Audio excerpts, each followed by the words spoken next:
Good evening students. आज हम आपके सामने ईवीएस का चैप्टर 1 पढ़ेंगे जिसका नाम है माई फैमिली, मेरा परिवार। तो आज हम इसको स्टार्ट करते हैं। आप सब भी अपनी बुक खोल लीजिएगा और पेज नंबर 5 निकालिएगा। तो पॉइंट टू पॉइंट पढ़ते हैं, आप भी सब ध्यान रखिएगा। First line, man is a social animal. जो आदमी है, जो व्यक्ति है, वो एक क्या है? सोशल एनिमल है, समाज में रहने वाला है। He can not live alone, वो अकेला नहीं रह सकता। He has to live in a society to fulfil his need, उसे अपनी ज़रूरतों को पूरा करने के लिए किसकी ज़रूरत पड़ती है? एक सोसाइटी की, जिसके अंदर बहुत तरह के लोग, आसपास की चीज़ें वगैरह भी इंक्लूड होती हैं। Many families live and working together in a neighbourhood, बहुत सारे परिवार और बहुत सारे जीवन व्यापन करने वाले लोग आपस में काम करते हैं। किसमें? पड़ोस में। उसे क्या बोला जाता है? Community. A family is a small community in itself. एक जो परिवार है वो क्या है? एक स्मॉल कम्युनिटी, और उसमें नेबरहुड इंक्लूड हो जाते हैं तो वो क्या बन जाती है? एक बिग कम्युनिटी। फैमिलीज में बी स्मॉल एंड बिग, जो परिवार है वो छोटे और बड़े दोनों तरीके के होते हैं। A family can be of any size, family का साइज कैसा भी हो सकता है। जस्ट 2 पीपल, उसके अंदर 2 लोग भी हो सकते हैं, और 4 भी हो सकते हैं, और 20 भी हो सकते हैं, और उससे ज़्यादा भी हो सकते हैं। Some children live with their parents, कुछ बच्चे अपने मम्मी पापा के साथ रहते हैं। Some childrens live with their cousins, कुछ अपने कज़न्स के साथ रहते हैं। कज़न्स में से होता है जो चाचा ताऊ मौसी मामा के जो बच्चे होते हैं उनके। एंड ग्रैंड पेरेंट्स, कुछ अपने दादा दादी के साथ रहते हैं। अब नेक्स्ट टॉपिक आया, टाइप्स ऑफ फैमिली, फैमिली के परिवार के प्रकार। न्यूक्लियर फैमिली, न्यूक्लियर फैमिली होता है एक सिंगल फैमिली, स्मॉल फैमिली और बिग फैमिलीज के पार्ट हैं। ये आपको पिक्चर दिखा रखी है। स्मॉल फैमिली में क्या होता है? मम्मी पापा और बच्चे, और इसमें बिग फैमिली में क्या होगा? मम्मी पापा और मतलब बच्चों की जो क्वांटिटी है वो यहाँ पे क्या है? ज़्यादा है। लेकिन है कैसी फैमिली? न्यूक्लियर, यानी कि एक तरह से सिंगल फैमिली कहला जाएगी ये। Family in which only parents and children live together are called nuclear family. जिस फैमिली में केवल पेरेंट्स यानी कि माता पिता और चिल्ड्रन बच्चे रहते हैं उसे क्या कहला जाएगा? Nuclear family. इस सिंगल फैमिली भी बोल सकते हैं। न्यूक्लियर फैमिली विद 1 और 2 चिल्ड्रन, उसमें 1 और या 2 भी बच्चे हो सकते हैं, या 1 या 2 से बच्चे भी ज़्यादा हो सकते हैं। ये आप पिक्चर दिखा रखी है। Next I joined family. A very big family is called joint family. एक बहुत बड़ा परिवार क्या कहलाता है? जॉइंट फैमिली, जिसके अंदर क्या कौन कौन रहे? ग्रैंड पेरेंट्स, दादा दादी, पेरेंट्स माता पिता, सिबलिंग्स मीन्स अपने भाई बहन, अंकल आंटी मीन्स चाचा चाची या ताऊ ताई भी हो सकते हैं, और कजन्स मीन्स चाचा चाची और ताऊ ताई के बच्चे। Live together in a same house, एक ही घर में रहते हैं, वो फैमिली कहलाती है joint family. Single parents family, single parents family क्या होती है? 1 चाइल्ड और 2 child living with only one of their parents, either father और mother, is called a single parents family. Single parents family उसे बोलते हैं जिस फैमिली में बच्चे किसके साथ रहें? या तो मम्मी के साथ रहें या पापा के साथ रहें, सिर्फ एक जने के साथ, या तो वो फादर होगा या फिर मदर होगा। अब आता है एक्सटेंडेड फैमिली। ये थोड़ी सी जॉइंट फैमिली से भी बड़ी हो जाती है। Our grandfather, uncle aunty, cousins are related to us. जो हमारे ग्रैंड फादर दादा हैं, अंकल चाचा है, चाची हैं, और कजन्स उनके बच्चे हैं, वो क्या है? हमसे रिलेटेड है।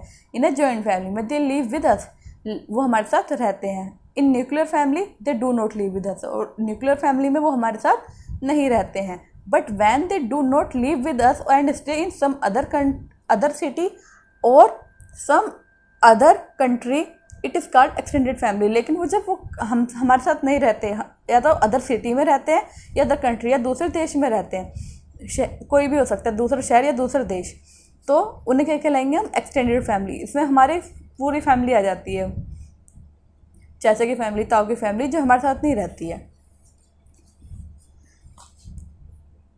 पीपल इन द फैमिली, परिवार में लोग. Different family has different numbers of member. Her family में परिवार की संख्या क्या होती है, अलग होती है. It depend upon the fact that which family are living in. ये इस पर डिपेंड करता है कि उस फैमिली में क्या क्या फैक्ट है, उस जिसमें वो अपना जीवन व्यापन कर रही है, जिस तरह से वो जीवन जी रहे हैं. The numbers of member keep increasing और decreasing due to different factor. जो परिवार के सदस्य हैं उनके जो नंबर है वो या तो वो बढ़ता रहेगा या फिर वो घटता रहेगा. उसके बढ़ने और घटने के बहुत सारे डिफरेंट फैक्टर, बहुत सारे कारण हो सकते हैं.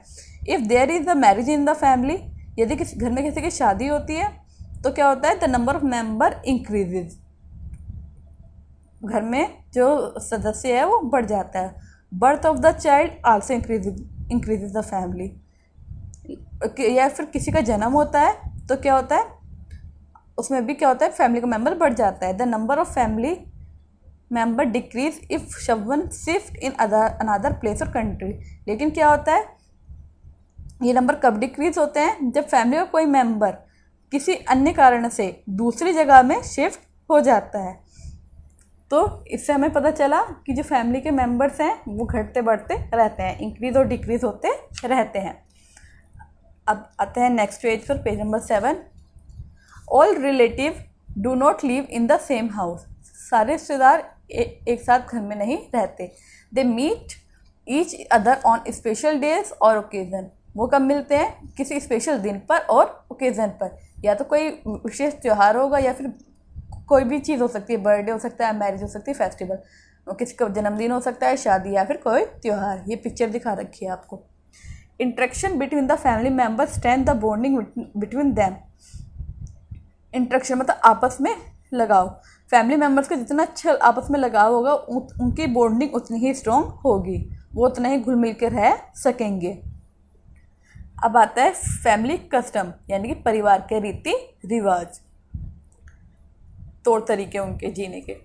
अ फैमिली प्रैक्टिस और usual way of doing something followed by a family are called family tradition. जो ट्रेडिशन प्रैक्टिस, जो पारंपरिक प्रयास है किसके द्वारा, या फिर कुछ ऐसी क्रियाएं हैं जो फैमिली में फॉलोड पुराने टाइम से चलती आ रही हैं, उनको क्या कहलाएंगे हम, वो क्या कहलाती हैं, family customs. Most family follow a set of customs. कुछ फैमिलीज क्या करती हैं, एक ही सेट ऑफ कस्टम फॉलो करती हैं, एक ही त्यौहार, एक ही परंपराएं फॉलो करती हैं. These are passed on from one generation to another. यही प्रक्रिया, यही सारी चीज़ें एक जनरेशन से दूसरी जनरेशन पर वंश बाय वंश चलती रहती हैं. सम कॉमन कस्टम्स आर, जैसे कॉमन कस्टम्स क्या है, विशिंग द एल्डर्स, बड़ों का आदर या बड़ों का विश करना. सबकी अलग अलग तरीके हैं करने के. किसी के यहाँ पैर छू कर, किसी के यहाँ नमस्ते कर कर, किसी के यहाँ, सबके अपने अपने जैसे उनका फैमिली बैकग्राउंड होता है, जैसे जैसे देश में वो रहते हैं उसके अकॉर्डिंग वो करते हैं. ईटिंग डिनर टुगेदर, साथ में खाना खाना. किसी के यहाँ पे ये रीति रिवाज होता है कि खाना कैसे खाया जाएगा, साथ में इकट्ठे बैठकर सब खाना खाएंगे. सेलिब्रेटिंग स्पेशल डे और एंड फेस्टिवल टुगेदर. ये तो हम भी करते हैं कि हर किसी को कोई स्पेशल डे होता है, किसी का बर्थडे वगैरह होता है या कोई फेस्टिवल होता है तो उनको क्या देते हैं हम, विशेष देते हैं और सेलिब्रेट करते हैं साथ में. Family teach us many things. परिवार हमें बहुत सारी चीज़ें सिखाता है. When we live in a family, जब हम एक परिवार में रहते हैं, वी लर्न, हम क्या सीखते हैं, केयर करना, एक दूसरे की देखभाल करना, शेयर करना, चीज़ों को शेयर कर बांट कर खाना या शेयर करना. हेल्प ईच अदर, एक दूसरे की हेल्प करना. एंड बी ट्रूथफुल, एक दूसरे के प्रति क्या रहना, मतलब विश्वास बनाए रखना. Our family is our first school. जो हमारा फैमिली है वो हमारा क्या है, पहला स्कूल है, क्योंकि हम सारी चीज़ें पहले फैमिली में ही सीखते हैं. Our family also teaches good values. हमारी फैमिली हमें एक अच्छे क्या सिखाती है, वैल्यूज़ सिखाती है. क्या, बिंग रेस्पेक्टफुल टू एल्डर्स, बड़ों का आदर करना. Being polite and well mannered, polite रहना और वेल मैनर्ड, अच्छे तौर तरीक़ों में रहना. Helpful other members of family, जब किसी दूसरे परिवार के सदस्य को ज़रूरत पड़े तो उनकी क्या करना, हेल्प करना. Taking care of the need, of other family members, यदि किसी दूसरे व्यक्ति को परिवार में ज़रूरत है तो उसकी टेक केयर, उसका ध्यान रखना, उसकी ज़रूरत पूरी करना। टू हेल्प पीपल, गरीबों की मदद करना, और नीडी पीपल, जो ज़रूरतमंद लोग हैं उनकी मदद करना। To share our things with others, अपनी चीज़ें एक दूसरे के साथ शेयर करना। अब आते हैं हम नेक्स्ट पेज पर। शेयरिंग इज केयरिंग, यदि हम किसी के साथ चीज़ें शेयर करते हैं तो ये हमें ये किस चीज़ को दर्शाता है कि हम उसकी क्या कर रहे हैं, केयर कर रहे हैं। All family members have special role to perform, हर फैमिली मेम्बर्स के क्या होते हैं, स्पेशल रोल्स होते हैं। फादर और अंकल, फादर यानी पिता और अंकल मीन्स चाचा या ताऊ वगैरह जो होते हैं, अर्न मनी, क्या करते हैं, पैसे अर्न करते हैं, किसके लिए, फैमिली के लिए। मदर, मम्मियाँ जो हैं, एंड आंट, चाची और ताई वगैरह जो होती हैं, look after the needs of the all the family members, किसकी देखभाल करती हैं, जो घर के फैमिली मेम्बर्स हैं उनकी देखभाल करती हैं। क्या करती हैं वो, दे कुक फूड, वो खाना बनाती हैं, वॉश क्लॉथ, कपड़े धोती हैं, and help children in their studies, और बच्चों की पढ़ाई में हेल्प करती हैं। Grand parents teach moral and values to the children and look after them, जो दादा दादी हैं वो बच्चों को क्या करते हैं, मोरल वैल्यूज, जो उनके नैतिक तौर तरीके हैं वो सिखाते हैं उन्हें, to them and look after them, उनकी देखभाल भी करते हैं। The children help the elders in their work by taking the pet for a walk, laying the table, watering the plant, they also spend time with their grand parents, जो बच्चे होते हैं वो क्या करते हैं, हेल्प द एल्डर्स, अपने बड़ों की काम में हेल्प करते हैं, और वो पेट को बाहर घुमाने लेके जाते हैं। And laying the table, table पर जो सामान वगैरह बिखरा होता है उसे समेटते भी हैं, और डिनर के टाइम पर खाना लगाने में हेल्प भी करते हैं। वाटरिंग द प्लांट, प्लांट में पौधों में पानी देते हैं। दे also spend time with their grand parents, अपने ग्रैंड पेरेंट्स के साथ भी टाइम स्पेंड करते हैं। अब आता है resemblance. Resemblance, some family members resemblance each other, क्या क्या करते हैं वो एक दूसरे के साथ बातचीत करते हैं। Sometimes children resembles their grand parents, कभी कभी वो अपने दादा दादी के साथ भी टाइम स्पेंड करते हैं, बातें करते हैं। Parents, while sometimes the brother and sister resemble each other, कभी कभी भाई बहन भी आपस में भी टाइम स्पेंड करते हैं। टू रिसेम्बल्स मीन्स होता है एक जैसे दिखना, कभी कभी बोलते हैं ना कि तुम तो अपनी मम्मी जैसे दिख रहे हो, तुम तो अपने पापा जैसे दिख रहे हो, ये उनका बेटा होगा उनके जैसा दिख रहा है, वो चीज़ है। तो कभी कभी जब हम उनके साथ टाइम स्पेंड करते हैं तो उनमें हम तो उनकी जैसी हैबिट में आ भी जाती है, तो इस वजह से भी हम ये कह सकते हैं कि वो उनकी जैसे क्या है, रिसेम्बलेंस है। Twins generally resemble each other, let's us study about Rahul and family to learn more about the resemblance of family members. अब हम क्या करेंगे, राहुल और फैमिली, उसकी फैमिली के बारे में पढ़ेंगे। किस बारे में, resemblance of family members. Here is a Rahul, ये कि हाँ क्या है, राहुल किसके साथ में, अपने अलोंग विद हर फादर, अपने फादर के साथ में। He is a student of class third, वो एक क्लास का थर्ड के स्टूडेंट्स है। इस फादर, उसके फादर कौन है, विकास हैं, जो किस में काम करते हैं, work in a bank, bank में काम करते हैं। Rahul resembles his father alone, Rahul जो है वो रिसेम्बल्स मतलब अपने पापा जैसा बहुत ज़्यादा दिखता है, ये दिखा रखा फेस।